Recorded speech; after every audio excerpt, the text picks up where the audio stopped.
In 2011, I began suffering from crippling anxiety. I sought medical assistance that same year without being prompted. I submitted to treatment, but ultimately, it availed me little. Trying to reduce my responsibilities while taking tranquilizers led to a lack of a sense of purpose, and ultimately led me to despair. I felt prevented from self-actualization. Early in 2015, my longtime significant other, Megan, suggested that I write an article for the Corrigan Times, the local newspaper. She advised me that she had attended college with the new editor, Chris Edwards, and she believed he would publish my work if I gave it a shot. So I wrote an article about something familiar to me: equestrian safety. Megan and I then went to the Corrigan Times office, and she introduced me to Edwards. He made good remarks about the quality of my work, and he published it with only minor editing. I found a purpose. At a later date, I conferred with Edwards about stringer assignments. We discussed my qualifications, and I forwarded a desire to try field journalism. He thought well of that notion, and then he inquired whether I would like to do a little investigative journalism. I affirmed that I would. Edwards relayed that he had received complaints that the Corrigan Police Department was engaging in racial discrimination.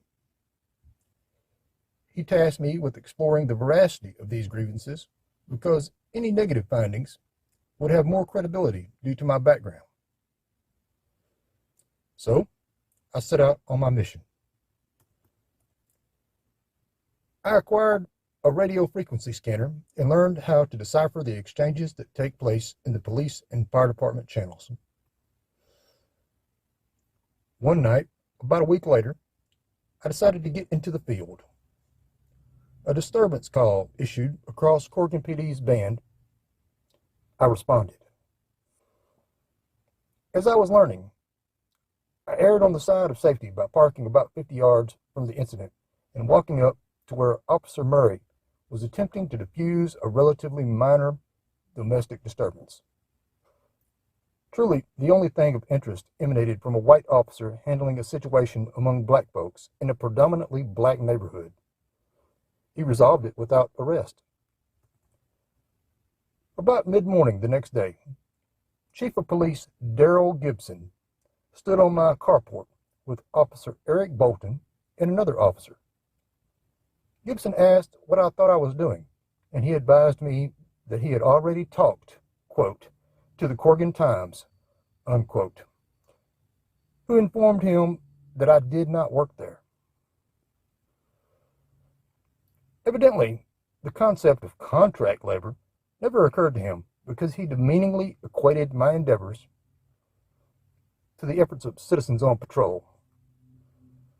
He was gruff throughout the entire exchange, but I remained calm. Maybe I should have been intimidated, but I am stupidly brave. Later that day, I met with Edwards to inform him about what had happened. He related that Gibson did indeed come by and make inquiries about me. Edwards also advised that Gibson stated to him that, quote, he does not want to work with you because you have a record, unquote. Indeed, I do have a record.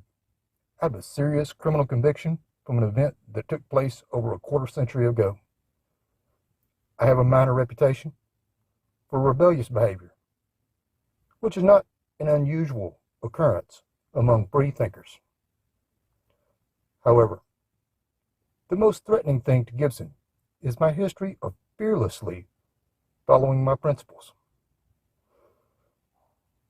In the next episode, you will find out how I became aware of the extent officers at Corrigan PD practice discrimination along socioeconomic lines.